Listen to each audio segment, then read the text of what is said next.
Merhaba değerli takipçilerim. Bu videomuzda çoğu insan için karışık gelen fakat ben şimdi anlattıktan sonra ne kadar basitmiş diyeceğiniz Blender uçlarının nasıl söküldüğünü göstereceğim. Easy mi? Easy tabii ki de. Bununla ilgili sorular vardı. O yüzden böyle bir video çekmeye karar verdim. 3 tane farklı ucumuz var. Bir şeyi sökmeden önce ne yapıyoruz? İnceliyoruz. İnceleyeceksiniz. Ne var ne yok. Sağında solunda vida var mı? Böyle bakacaksınız. Bakın bunda mesela 3 tane vida var. Somun diyelim. Şu şekilde.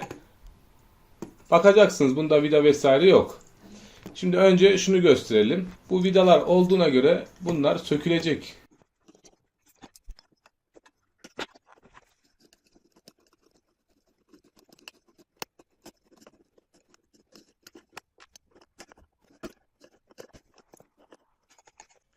Şimdi her şey için evinizde alet edevat olmayabiliyor. Böyle küçük somunları açmak için çok ufak aletlere ihtiyacınız var. Olmuyor yani.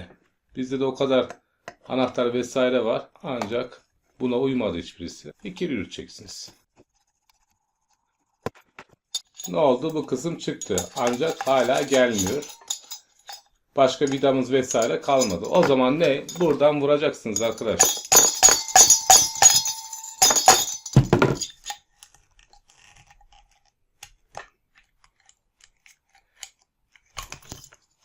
Bu.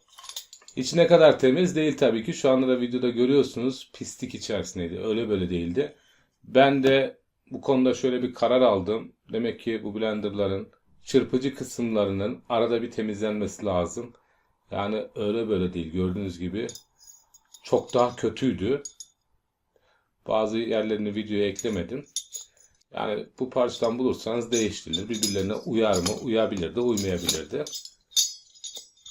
Takarken de yine aynı şekilde vida deliklerini denk getirerek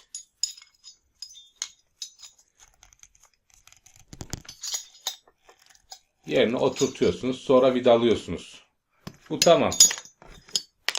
Geçelim buna. Vida vesaire yok. Nasıl çıkacak? Şurası muhtemelen çekerek çıkar. Evet. Bunu daha kolay çıkarmak için daha önceden mesela kırmışlar. Isıtıcı tabanca, sıcak hava tabancası, saç kurutma makinesi kullanabilirsiniz. Plastik biraz yumuşasın. Ondan sonra çıkarırsınız. Yine vurarak çıkarıyorsunuz. Leş. Bu da pislik içerisinde. Yani midem bulandı.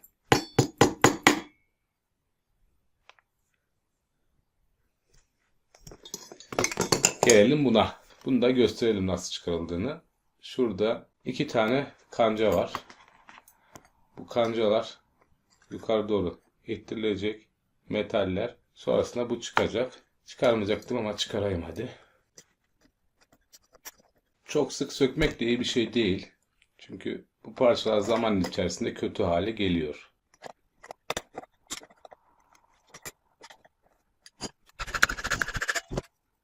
Şu 2 tane parça burada kelepçe görevi görüyordu.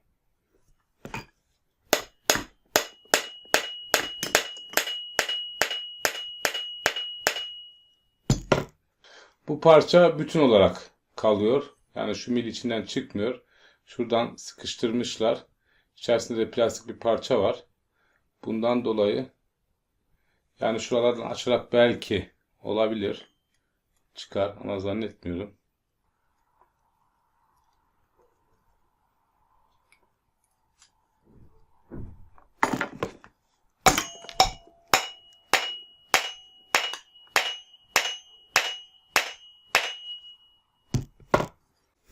Yok, bu çıkmıyor.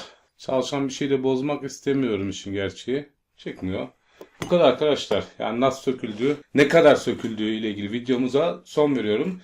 Başka bir videomuzda görüşmek üzere. Hepinize sağlıklı, mutlu, güzel günler dilerim. Hoşça kalın.